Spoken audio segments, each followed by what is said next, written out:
is that there's this culture of turning a blind eye, outright covering up of deficiencies. None of this makes sense to me. I don't think I know people who would not take those circumstances seriously, whether you're the responder, whether you're the person on the line. Senator Jerry Moran's sharp criticism of the Veterans Crisis Line leadership during the July 1st, 2025 Senate hearing highlights serious mismanagement that has endangered veterans seeking crisis support, potentially undermining trust in this critical lifeline. For veterans and their families, this underscores the urgent need for reliable mental health services, as lapses in training and oversight could risk lives. Moving forward, affected veterans may see increased scrutiny of the VCL, with potential reforms to improve staff training, accountability, and response protocols. Stakeholders can monitor updates through the Senate Veterans Affairs Committee or contact the VCL at 988 press 1 for immediate support while advocating for transparency.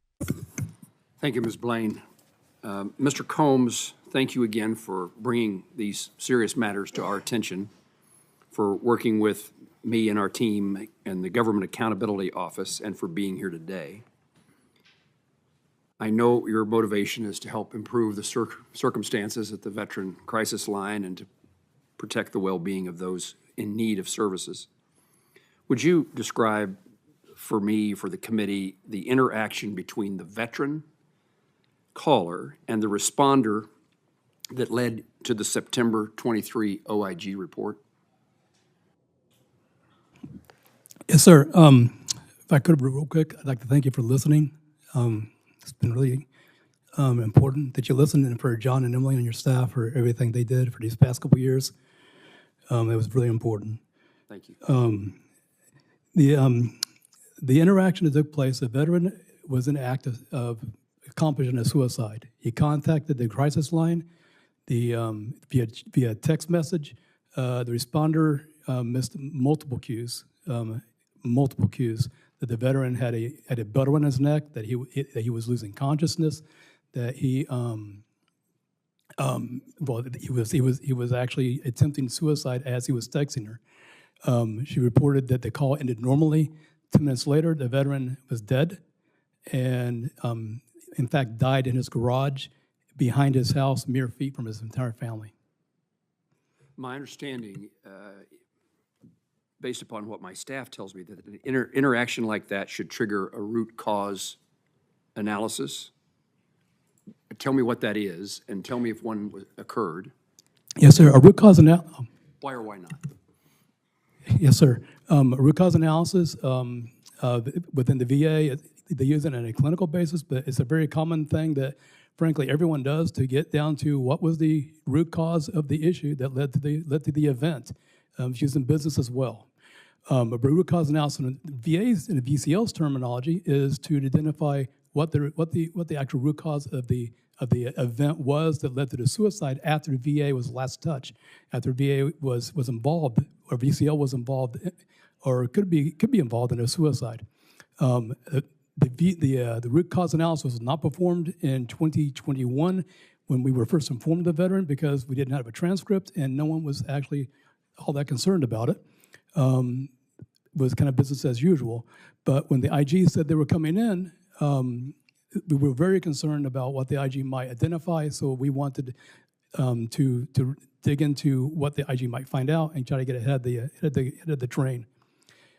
But frankly, they'd be able to put a point on this. The executive director determined that a root cause analysis would not be performed in 2021, and in 2022 decided that root cause analysis was appropriate to perform. My takeaway from your testimony, Mr. Combs, and perhaps you too, Ms. Blaine, is that there's this culture of turning a blind eye, outright covering up of deficiencies. And what it seems is that it may be really common at the Veterans Crisis Line. And none of this makes sense to me.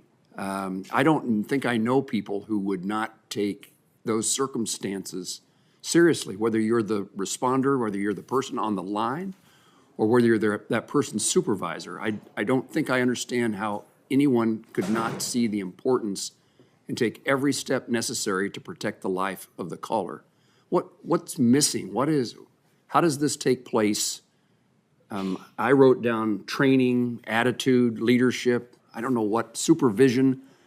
What's missing here that would cause somebody to do something that seems to me to be so inhumane? Sir, it is a attitude or a culture of permissiveness. It starts from the top. It's the executive director of the suicide prevention program that again has been running the program as well as the VCO since 2017, who's created the culture of permissiveness, and his management team outside the call center. Because I want to be very clear, call center people are rock stars, but the management team overall, the culture of permissiveness has led to this environment where they chase metrics and not lives. And what do they benefit by having better metrics? Is there an incentive for better metrics? Mr. Chairman, I can't answer that because it is completely foreign to me from a service point of view. All I know is to serve. Senator Blumenthal, I wish he was here. He and I, on a different committee, the Senate Committee on Commerce, conducted a long investigation into the sexual abuse of gymnasts in the Olympics. And I remember the Olympian, at least one of them, saying what stuck with me from the very beginning is, and it was a series of women who were harmed.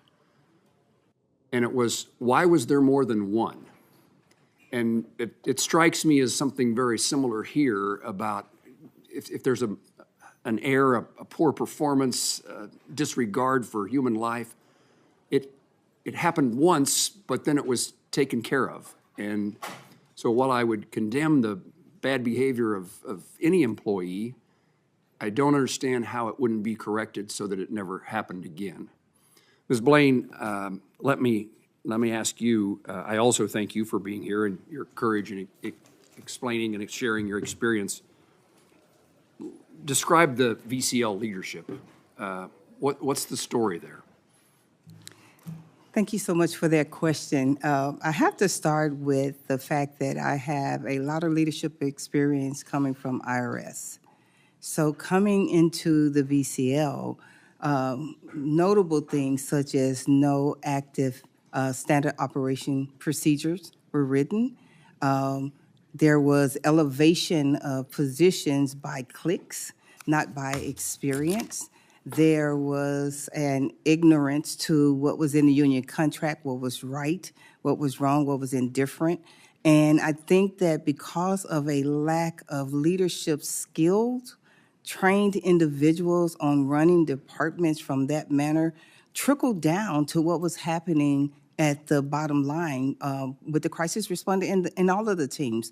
When we onboarded in 2016, the management staff were new hires off the street.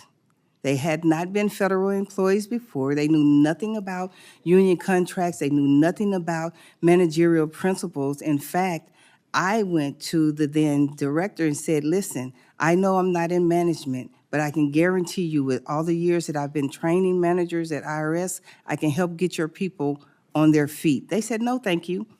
So at that point, I had to begin looking at how could I be a voice on behalf of the responders and the employees, because I knew that the management staff, their abilities, even in projecting staffing, was not that great because they just didn't have the experience.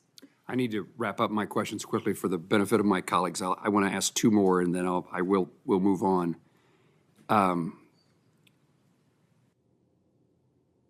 Are the people who you are describing here today, are they still employed at the VA? Has there been any consequences?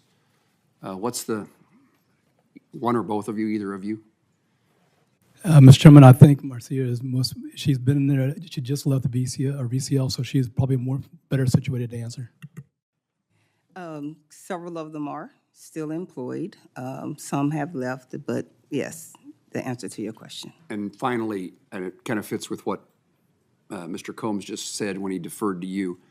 So if you were still an employee at the VA and you were here in front of us, is that something that you would be honored for or something you'd be punished for? More than likely punished. There is an atmosphere of be quiet, keep your head down, or face the consequences. It strikes me so sadly because we're dealing with people who served our country, who had no option of keeping their head down. Correct.